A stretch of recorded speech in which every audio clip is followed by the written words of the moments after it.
বিপদের উপর ফের বিপদ। কিছুক্ষণ আগেই জোরালো তীব্র ভূমিকম্পে কেঁপে উঠল পড়শি দেশ আফগানিস্তান। ভয়ঙ্কর এই ভূমিকম্পে লাফিয়ে বাড়ছে মৃতের সংখ্যা। শক্তিশালী ভূমিকম্পে কাঁপল বেশ কয়েকটি এলাকা। এই ভূমিকম্পটি অনুভূত হয়েছে ভারতের দিল্লিতেও।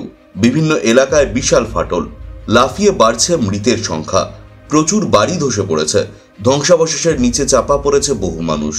ব্যাপক ক্ষয়ক্ষতি, চলছে জোর কদমে উদ্ধার কাজ।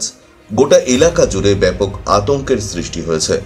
আতঙ্কের রীতিমতো ছোটাছুটি, দিশেহারা এলাকাবাসী। তবে ভয়ঙ্কর এই ভূমিকম্পে এখনো পর্যন্ত কতটা ক্ষয়ক্ষতি হয়েছে, কতজন আহত ও কতজন নিহত হয়েছেন এই ভূমিকম্পের ফলে, কি জানা যাচ্ছে, কি বলছে সেখানকার প্রশাসন, জানিয়ে দেব বিস্তারিত ভিডিওতে। তাই অবশ্যই ভিডিওটি শেষ পর্যন্ত দেখবেন এবং আপনি আপনার জেলার নাম ভিডিওর কমেন্ট বক্সে কমেন্ট করে আমাদের জানিয়ে দেবেন। আপনার জেলার নতুন কোনো খবর বেরিয়ে এলে আমরা আপনাকে জানিয়ে দেব। একটা ছোট্ট অনুরোধ আপনার কাছে, ভিডিওটিতে একটি লাইক করবেন এবং আপনি এই চ্যানেলটিতে নতুন হলে চ্যানেলটিকে সাবস্ক্রাইব করে পাশের বেল বাটনটি বাজিয়ে দেবেন পরবর্তী খবরগুলো সবার আগে দেখার জন্য।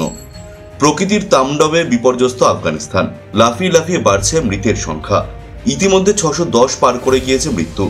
ধ্বংসস্তূপের নিচে আরও চাপা পড়ে থাকার সম্ভাবনা রয়েছে। দ্রুত ধ্বংসস্তূপ সরিয়ে উদ্ধার কাজ চালানো হচ্ছে। তবে মৃত্যু মিছিল আরও চওড়া হবে বলেই মনে করা হচ্ছে। আহতের সংখ্যাও ছাড়িয়ে গিয়েছে হাজারের বেশি। তালেবান সরকারের পক্ষ থেকে জানানো হয়েছে, কুনার প্রদেশেই 100-এর বেশি মানুষের মৃত্যুর সম্ভাবনা রয়েছে।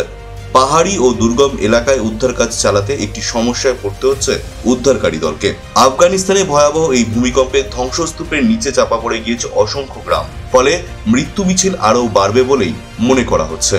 জানা গিয়েছে, নানা গারহার ও কুনার প্রদেশে ভূমিকম্পের জেরে আহত 115 জনের বেশি মানুষকে হাসপাতালে ভর্তি করা হয়েছে।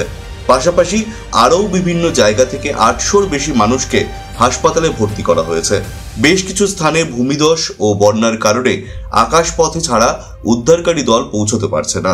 ফলে আরও কিছু সময় লাগছে। রবিবার মধ্যরাতে আচমকায় কেঁপে ওঠে আফগানিস্তান। কম্পনের মাত্রা ছিল 6.3। এরপর কয়েকবার আফটার শকে কেঁপে উঠেছে মাটি। তার মধ্যে 2টি কম্পনের মাত্রা ছিল 5। পাশাপাশি পাকিস্তান ও ভারতের জম্মু কাশ্মীর ও দিল্লির বেশ কয়েকটি জায়গা কেঁপে উঠেছে।